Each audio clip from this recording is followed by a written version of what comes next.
সকলোকে ৰমজান মুবাৰক। মই আজি এটা বিৰাটে দৰকাৰী কথা ক'ব গৈ আছোঁ যে কিছুমান যে ল'ৰা আছে যাৰ বয়স 18 বছৰৰ পৰা 23-24 বছৰৰ ভিতৰত সেই ল'ৰা কিছুমানে কি ভাবে নিজকে দাদা বুলি ভাবে, নিজকে ডন বুলি ভাবে আৰু ক'ৰবাত কিবা কাজিয়া হ'লে তেওঁলোকে একদম আগে ভাগে যায়।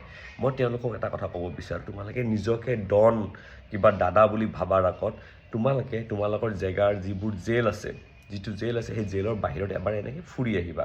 তাৰ মানে সেই জেলত যে থাকে তেওঁলোকক যে খবৰ ল'বৰ কাৰণে যে ঘৰৰ মানুহ যায়, এই ঘৰৰ মানুহ যে বাহিৰত ৰখি থাকে, কিছুমানে টেনশ্যনত ৰখি থাকে, কিছুমানে কান্দি ৰখি থাকে, তেওঁলোকক এবাৰ চাবা।